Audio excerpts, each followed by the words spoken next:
দর্শক, এই মুহূর্তে আপনারা দেখতে পাচ্ছেন যে এই মুহূর্তে আমরা আছি যমুনার সামনে। ডক্টর মোহাম্মদ ইউনূসের বাসভবন ঘেরাও করা হয়েছে। দফায় দফায় সংঘর্ষ চলছে দর্শক, সাউন্ড রেড এবং টিয়ার চলছে। আইন শৃঙ্খলা বাহিনী খেলা জমে গেছে। আগামী 7 দিনের মধ্যে ব্যাপক পরিবর্তন আসছে বাংলাদেশে। কাঙ্ক্ষিত 12 ফেব্রুয়ারি নির্বাচনটি হচ্ছে না। আগামী 7 ফেব্রুয়ারি একটি ভার্চুয়াল মিটিং হওয়ার কথা রয়েছে পশ্চিমা দাতাগোষ্ঠী এবং দেশগুলোর প্রতিনিধিদের মধ্যে। ধারণা করা হচ্ছে সেই বৈঠক থেকেই নির্ধারণ হয়ে যাবে বাংলাদেশে আওয়ামী লীগবিহীন 12 ফেব্রুয়ারি নির্বাচন হবে নাকি সব দলের অংশগ্রহণে একটি নির্বাচন হবে। ফেব্রুয়ারির 6, 7, 8 তারিখের মধ্যে কোনো একটা ক্যাওয়াজ তৈরি হতে পারে, রাজনৈতিক ক্যাওয়াজ তৈরি হতে পারে, যে ক্যাওয়াজটাকে কেন্দ্র করে নির্বাচনকে প্রশ্নবিদ্ধ করার ব্যাপারগুলো সামনে চলে আসতে পারে। সেগুলোর কি একটা লক্ষণ দেখা যাচ্ছে? কোনো কি বার্তা দিচ্ছে এই ব্যাপারটা? সরকারের একটা কমিটমেন্ট ছিল যে এই নির্বাচন বিশ্বের সেরা নির্বাচন হবে, কিন্তু এখন পর্যন্ত অনেকেই বলছেন যে মাঠে নির্বাচনটা জরুরি। কারণ তারা বলছেন যে প্রায় 30 থেকে 40% ভোট হচ্ছে আওয়ামী লীগ ক্যারি করে। সেই ভোট। আসসালামু আলাইকুম, আমন্ত্রণ নতুন একটি সংবাদে। আবার একটি গুরুত্বপূর্ণ ভিডিও নিয়ে আপনাদের সামনে হাজির হয়েছি। যা আমাদের ভিডিওর প্রথম অংশ দেখে বুঝতে পেরেছে ঠিক আজকের ভিডিওটি কোন দিক কোন বিষয়টি ইঙ্গিত করছে। তো দর্শক, এই বিষয় নিয়ে আমি বেশি কথা বলছি না, চলুন দেখে আসি আজকে সে কাঙ্ক্ষিত ভিডিও। তবে তার আগে বলবো, আপনি যদি আমার চ্যানেল নতুন হয়ে থাকেন অবশ্যই চ্যানেলটি সাবস্ক্রাইব করে রাখুন পরবর্তী ভিডিও পাওয়ার জন্য। তো চলুন দর্শক, এই ভিডিও দেখে আসি, তারপরে বিষয় নিয়ে কথা বলছি।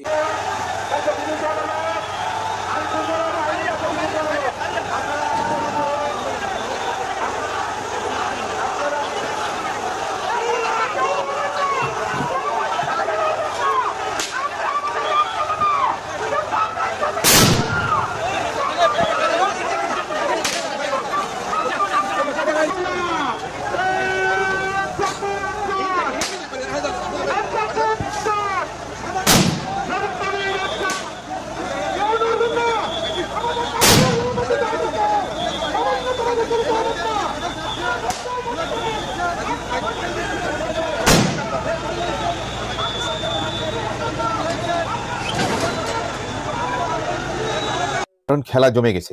আগামী 7 দিনের মধ্যে ব্যাপক পরিবর্তন আসছে বাংলাদেশে। আপনি কি জানতে চান কি খেলা জমে গেছে? আপনি কি জানতে চান বাংলাদেশে আগামী 7 দিনে কি কি ঘটতে যাচ্ছে? তাহলে খানিকটা সময় আমাদের সঙ্গে কাটান।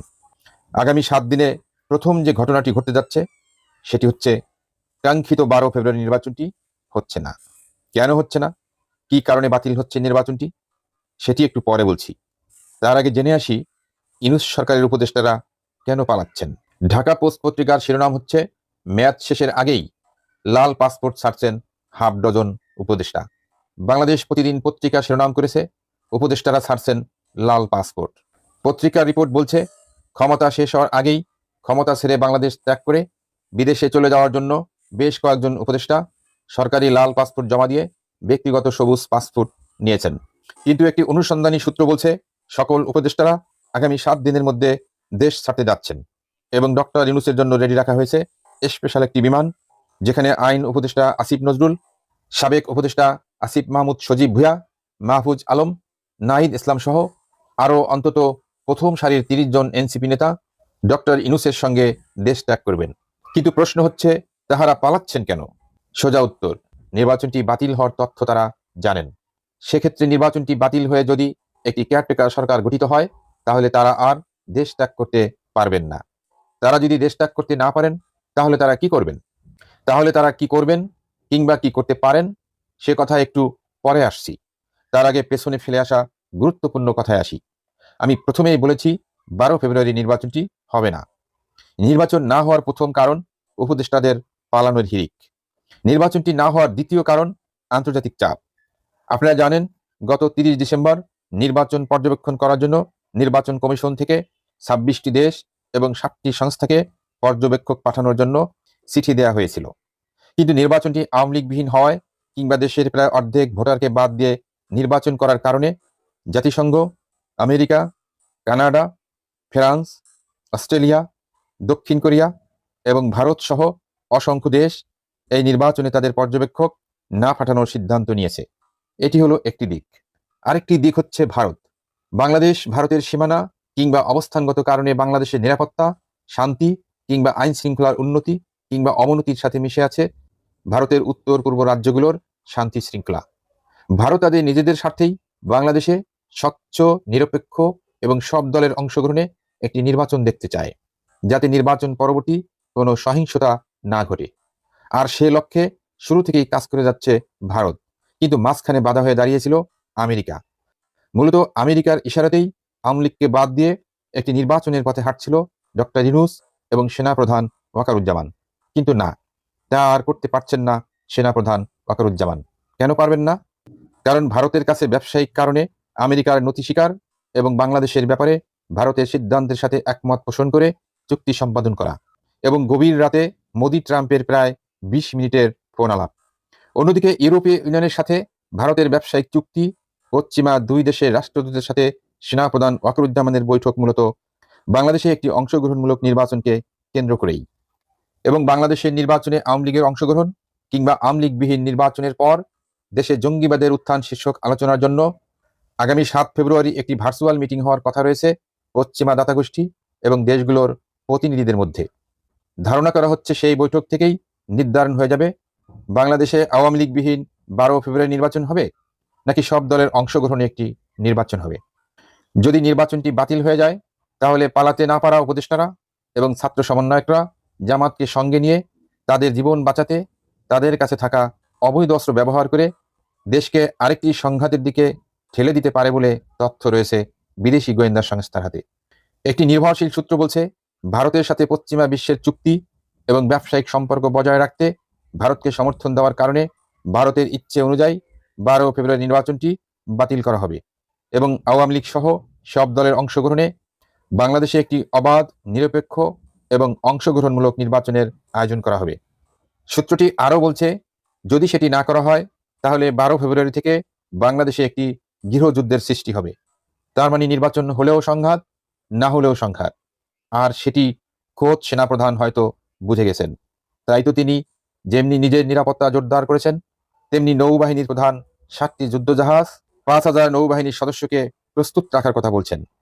আরেকটি সূত্র বলছে, 12 ফেব্রুয়ারি নির্বাচনকে কেন্দ্র করে নির্বাচনের আগে ও পরে দলের করণীয় কি সে ব্যাপারে চূড়ান্ত সিদ্ধান্ত নিতে আওয়ামী লীগ সভাপতি বঙ্গবন্ধু কন্যা শেখ হাসিনা দিল্লির বাসভবনে দলের শীর্ষ নেতাদের সাথে 4 ফেব্রুয়ারি একটি গুরুত্বপূর্ণ বৈঠক অনুষ্ঠিত হয়েছে। বৈঠকে বেশ কয়েকটি গুরুত্বপূর্ণ সিদ্ধান্ত নেওয়া হয়েছে, যেগুলো আমি আরেকটি এপিসোডে আপনাদের সামনে উপস্থাপন করব।